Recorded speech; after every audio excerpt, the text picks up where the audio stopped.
Hello దోస్తులు, నమస్తే అందరికీ. తింటుంటే ఒక మాట గుర్తొచ్చింది.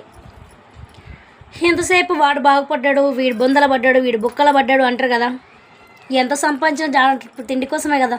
అందుకే ఎవరిని ఏమనకండి. ఎవడు ఎట్లా సంపాదించినా తిండి కోసమే సంపాదిస్తాడు, వాని కుటుంబం కోసమే సంపాదిస్తాడు. ఎంత తాగుబోతైనా వాడు కుటుంబం కోసమే ఆలోచిస్తాడు, ఎంత తిరిగిపోతైనా వాడు కూడా కుటుంబం కోసమే ఆలోచిస్తాడు.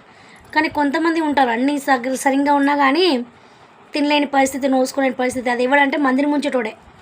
ప్రతి ఒక్కరూ తిండి కోసమే కష్టపడతారు, కానీ న్యాయంగా కష్టపడ్డోడు 4 మెతుకులు తిన్నా వాని ఇల్లు మంచిగా చల్లగా ఉంటుంది అన్నమాట. వాని ఇల్లు మంచిగా ఉంటుంది, వాని బుద్ధి కానీ వాని పిల్లలు కానీ ఏదైనా కానీ కష్టపడ్డ దగ్గర మంచిగా ఉంటుంది. అదే మందిని ముంచినోడు తింటాడు, వాడు బిర్యానీ తింటాడు, అయినా వాడు రోగాల పాలు. ఎక్కడెక్కడో చూయించుకోవాలి, ఏదో వేసుకోవాలి. ఇంకా తాగిపోతే తిరిగిపోతాడంటవా. ఇంట్లో ఫ్యామిలీని పట్టించకుండా వాడు తిరిగి తాగి ఇష్టం ఉన్నాడు తిని చేసి బయట చేసినాడు. వాడు బయట సాగు బయటే చేస్తాడు. వాడు ఎలాంటి సాగు చేస్తాడో కూడా దేవుడు అది మనం చెప్పలేము. అందుకోసమే ఏం తిన్నా న్యాయంగా సంపాదించుకుంటే న్యాయంగా తినండి. తినేదే గింత తిండి, దాన్ని అరాయించుకునే పరిస్థితులు లేనప్పుడు ఎందుకు మనం తిని చెప్పు. అందుకోసమే మీ హెల్త్ని జాగ్రత్తగా ఉంచుకోండి. ఫస్ట్ మెయిన్ మీ బుద్ధిని జాగ్రత్తగా పెట్టుకోండి. ఎందుకో చెప్పాలనిపించింది చెప్పిన. కొంచెం అప్పుడప్పుడు ఇంట్లో కూడా పట్టించుకోర్రి. ఇంట్లో కూడా పట్టించుకోకుండా ఎంతసేపు కష్టం అంటే ఇంట్లో వేరే వాళ్ళని పట్టించుకోవాల్సిన పరిస్థితి వస్తుంది.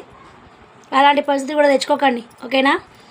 ఎందుకంటే అనుభవంతో చెప్తున్నా, చాలామందిని చూస్తున్నా ఈ మధ్యకాలంలో మొగని చంపుతుర్రు, అది చేస్తుర్రు అంటే ఇట్లనే.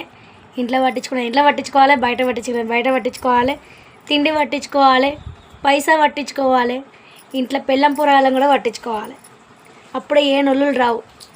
అన్ని తీరులో ఉండాలి మనిషి అన్నప్పుడు, ఒకటే తిరిగి ఉండొద్దు.